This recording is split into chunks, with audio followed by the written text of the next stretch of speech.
नमस्कार दोस्तों, आप सभी कैसे हैं। उम्मीद करते हैं आप सभी बहुत अच्छे होंगे। दोस्तों, आज हम प्रेमचंद की दुनिया के सबसे अनमोल कहानी को पढ़ेंगे। इसके पहले हमने प्रेमचंद की ईदगाह को पढ़ा, जो हमारी यूजी नेट की परीक्षाओं में कहानियों से यहाँ से हमेशा ही प्रश्न बनते हैं।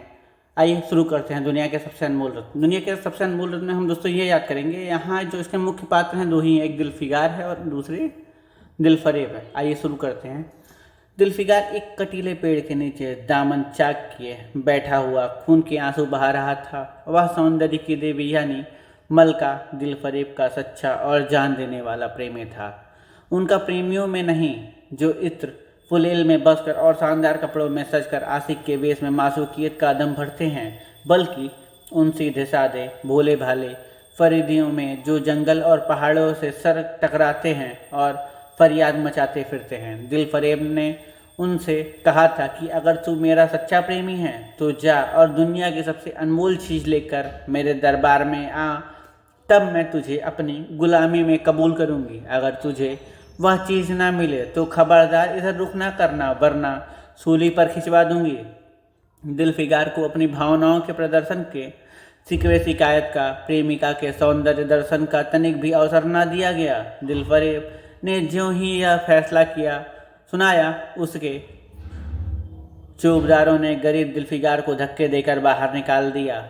आज 3 दिन से यह आफत का मारा आदमी उसी कटीले पेड़ के नीचे उसी भयानक मैदान में बैठा हुआ सोच रहा है कि क्या करूं।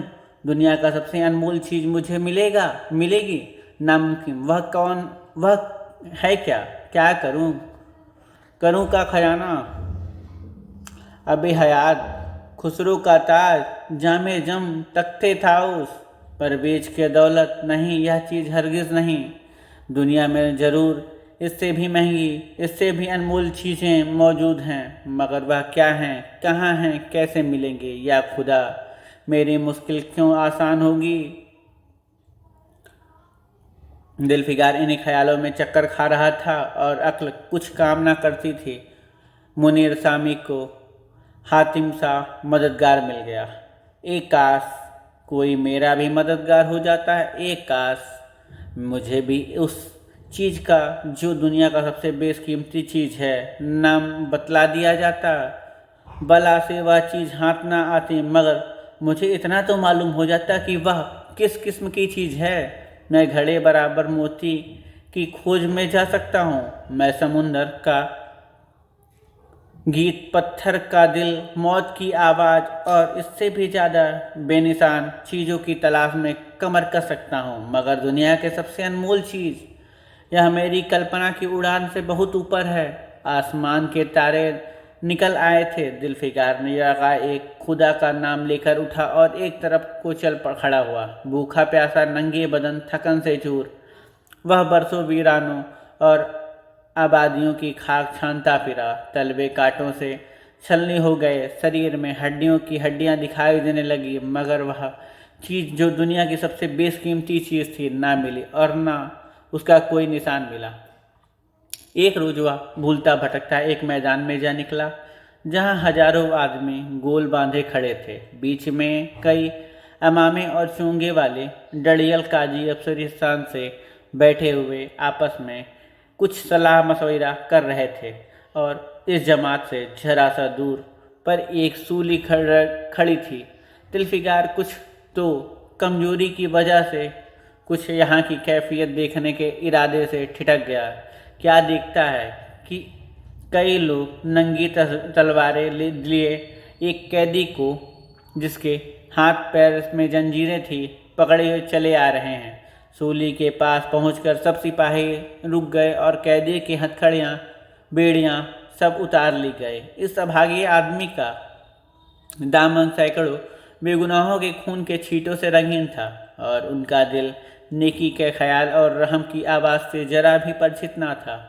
उसे काला चूर कहते थे। सिपाहियों ने उसे सूली के तख्ते पर खड़ा कर दिया, मौत का फांसी उसकी गर्दन में डाल दी, और जल्लादों ने तख्ता खींचने का इरादा किया। और वह अभागा मुजरिम चीख कर बोला, खुदा के वास्ते मुझे एक पल के लिए फांसी से उतार दो, ताकि अपने दिल की आखिरी आरज़ू निकाल लूँ।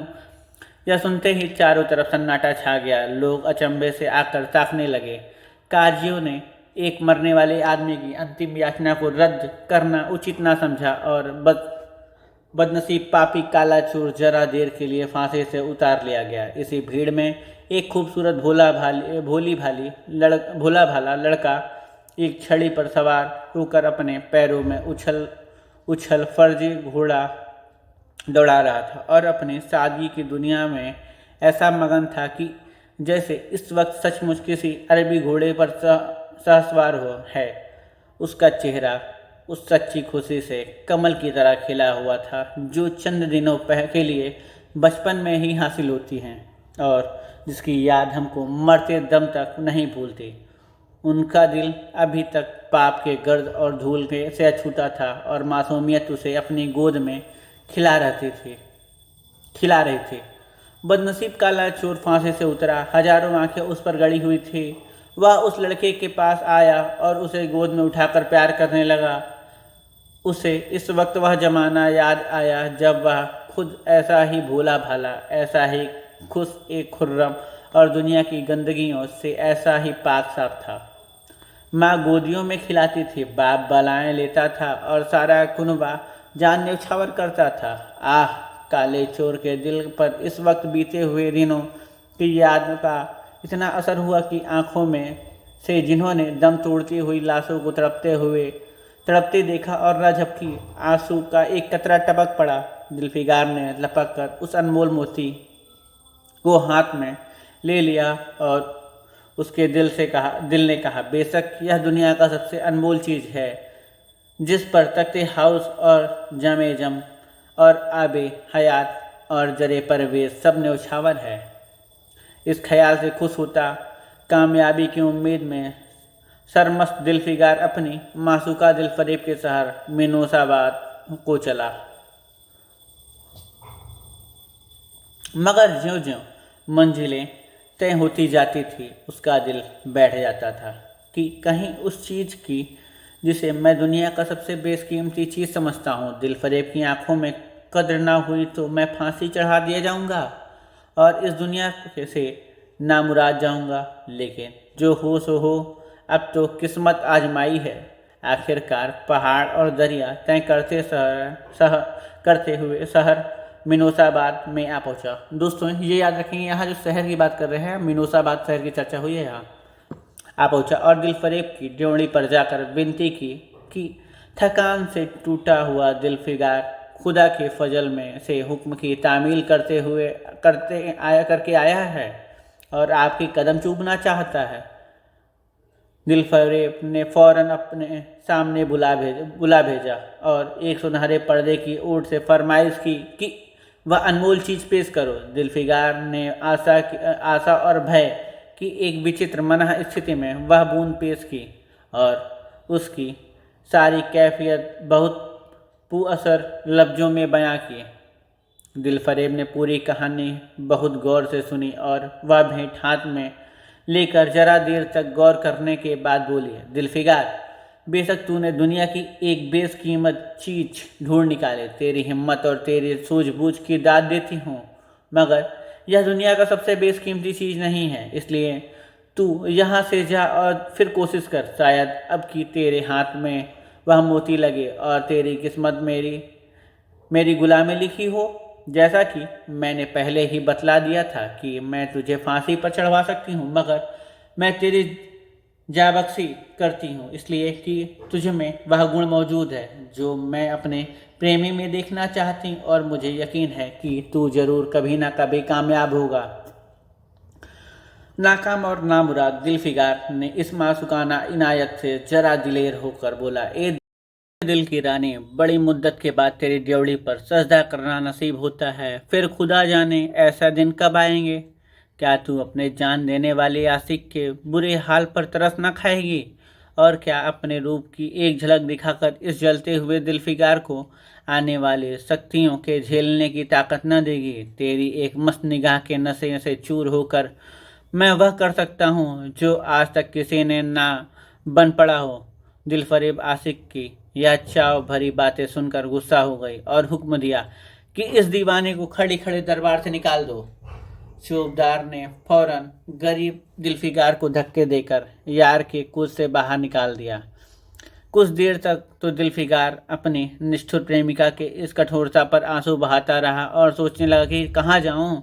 मुद्दतों रास्ते नापने और जंगलों में भटकते हुए वह आंसू की एक बूंद मिली थी। अब ऐसी कौन सी चीज़ है जिसकी कीमत इस आबदार मोती से ज़्यादा हो? हजरत खिज्र, तुमने तो सिकंदर को अबे हयात के कुएं का रास्ता दिखाया था, क्या मेरी बाह न पकड़ोगे? सिकंदर सारी दुनिया का मालिक था, मैं तो एक बेघर बार मुसाफिर हूँ। तुमने कितनी की डूबती किश्तियाँ किनारे लगाई हैं, मुझ गरीब का बेड़ा भी पार करो। ए आला मुकाम जिब्रील, कुछ तुम ही इस निमजान दुखी आशिक पर तरस खाओ। तुम खुदा के एक खास दरबारी हो, क्या मेरी मुश्किल आसान न करोगे? गरज यह कि दिलफिकार ने बहुत फरियाद मचाई, मगर उसका हाथ पकड़ने के लिए कोई सामने न आया। आखिर निराश होकर वह पागलों की तरह दोबारा एक तरफ को जल पकड़ा हुआ। दिलफिकार ने पूरब से पश्चिम तक और उत्तर से दक्षिण तक कितने ही जंगलों और वीरानों का खाक छाने, काफ़ी बसिस्तानी चोटियों पर सोया, कभी डरावनी घाटियों में भटकता फिरा, मगर जिस चीज़ की धुन थी वह न मिली। यहाँ तक कि उसका शरीर हड्डियों का एक ढांचा रह गया। एक रोज़ वह शाम के वक्त किसी नदी के किनारे खस्ता हाल पड़ा हुआ था। बेखुदी के नशे से चौंका तो क्या देखता है कि चंदन की एक चिता बनी हुई है और उस पर एक युवती सुहाग के जोड़े पहने 16 श्रृंगार किए बैठी हुई है। उसकी जांघ पर उसके प्यारे पति का सर है। हजारों आदमी गोल बांधे खड़े हैं और फूलों की बरखा कर रहे हैं। एकाएक चिता में से खुद ब खुद एक लपक उठी। सती का चेहरा उस वक्त एक पवित्र भाव से आलोकित हो रहा था। चिता के पवित्र लपटे उसके गले से लिपट गई और दम के दम में वह फूल सा शरीर राखों का ढेर हो गया। प्रेमिका ने अपने को प्रेमी पर न्यौछावर कर दिया और दो प्रेमियों के सच्चे पवित्र अमर प्रेम की अंतिम लीला आंख से ओझल हो गई। जब सब लोग अपने घरों को लौटे तो दिलफिकार चुपके से उठा और अपने चाक दामन कुर्ते में वह राख का ढेर समेट लिया और इस मुट्ठी भर राख को दुनिया का सबसे अनमोल चीज़ समझता हुआ सफलता के नशे में चोर जार के कूचे की तरफ चला। अब कि ज्यों वह अपनी मंजिल के करीब आता था, उसकी हिम्मतें बढ़ती जाती थी। कोई उसके दिल में बैठा हुआ यह कह रहा था, अब की तेरी जीत है, और इस ख्याल से उसके दिल का जो सपने दिखाया उसकी चर्चा व्यर्थ है। आखिरकार वह शहर मिसोनबाद में दाखिल हुआ और दिलफरेब की ऊंची ड्योढ़ी पर जाकर खबर दी कि दिलफिकार सुर्ख रूह होकर लौटा है और हुजूर के सामने आना चाहता।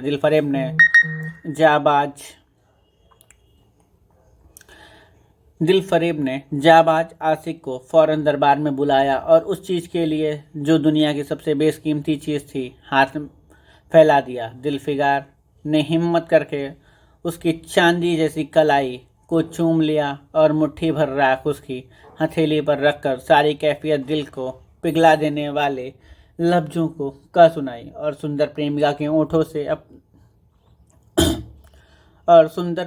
के ओठों से अपनी किस्मत की मुबारक फैसला सुनने के लिए इंतजार करने लगा। दिलफरेब ने उस मुट्ठी भर राख को आंखों से लगा लिया और कुछ देर तक विचारों के सागर में डूबे रहने के बाद बोली, ए जान निछावर करने वाली आशिक दिलफिकार, बेशक यह राख जो तू लाया है, जिसमें लोहे को सोना कर देने की सिफत है, दुनिया की सबसे बहुत बेशकीमती चीज़ है और मैं सच्चे दिल से तेरी एहसानमंद हूँ कि तूने ऐसी अनमोल भेंट मुझे दी।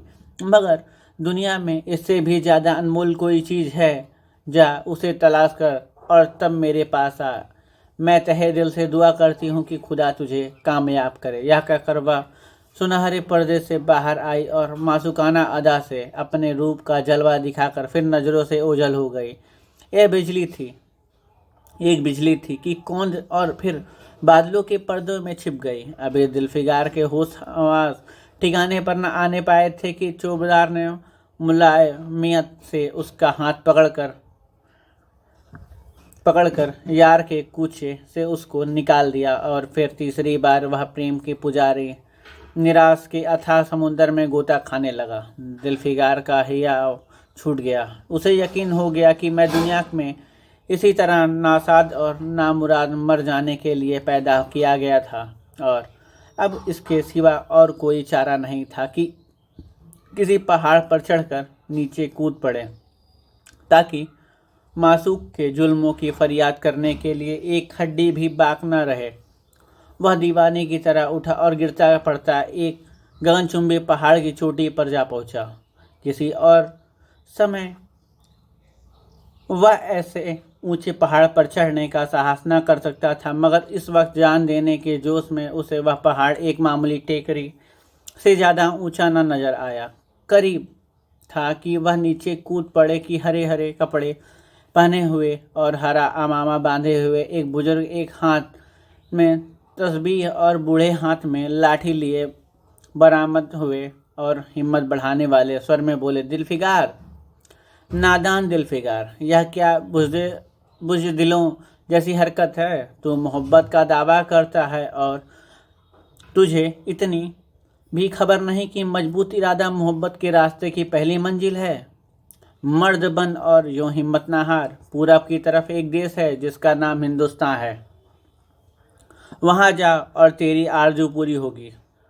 यह कहकर हजरत खिज़र गायब हो गए। जुल्फिकार ने शुक्रिया की नमाज अदा की और ताज़ा हौसले, ताज़ा जोश और अलौकिक सहायता का सहारा पाकर खुश खुश पहाड़ से उतरा और हिंदुस्तान की तरफ चला।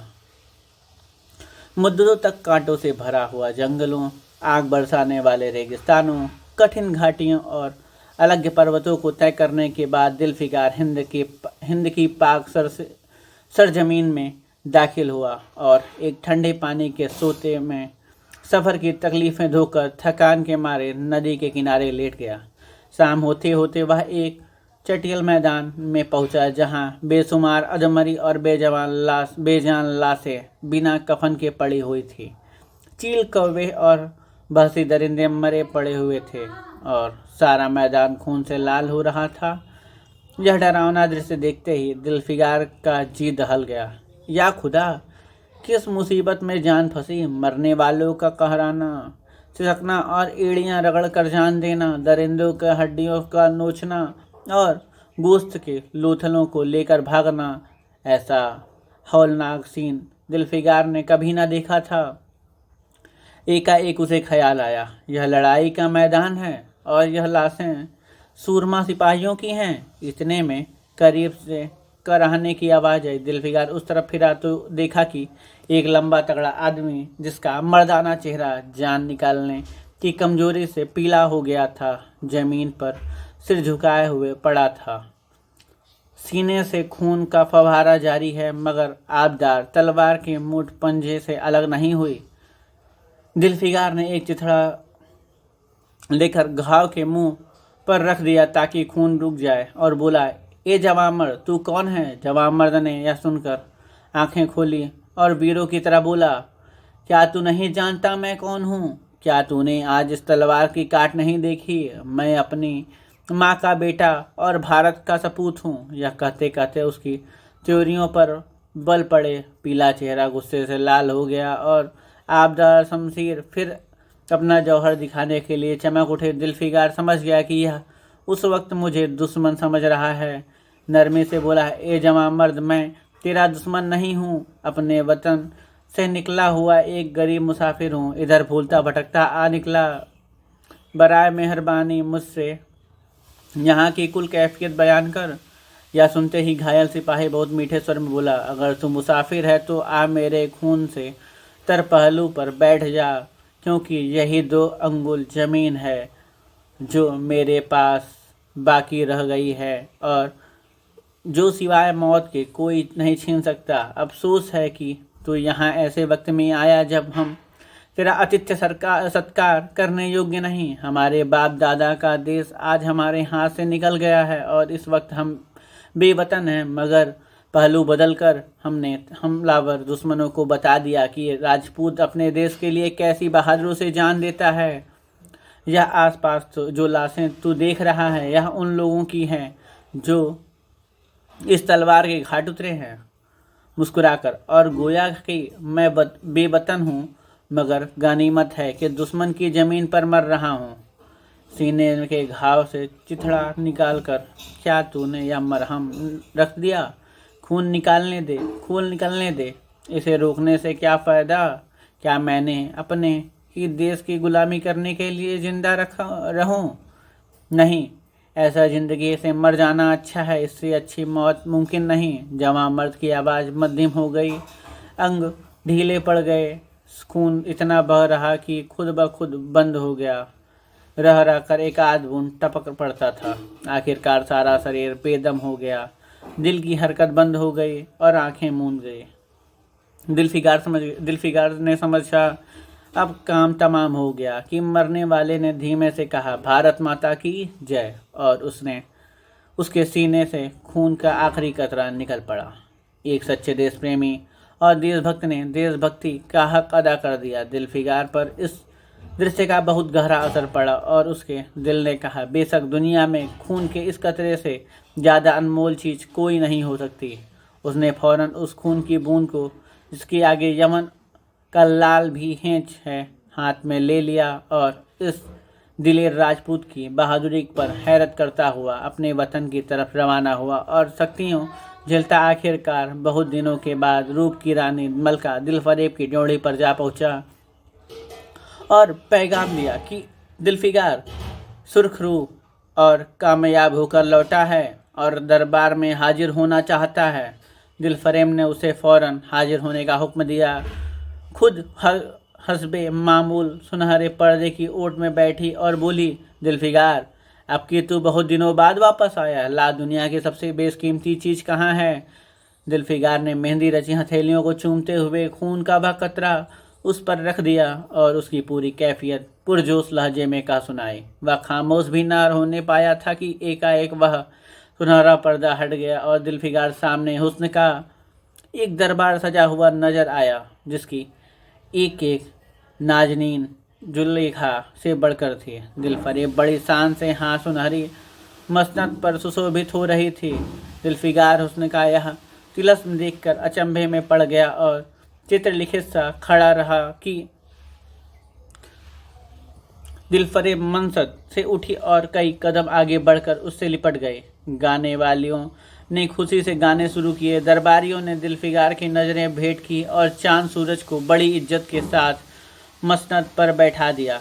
जब वह लुभावना गीत बंद हुआ तो दिलफरेब खड़ी हो गई और हाथ जोड़कर दिलफिगार से बोली, ए जानिसार आशिक दिलफिगार, मेरी दुआएं बर आई और खुदा ने मेरी सुन ली और तुझे कामयाब व सुरखरू किया। आज से तू मेरा मालिक है और मैं तेरी लौंडी।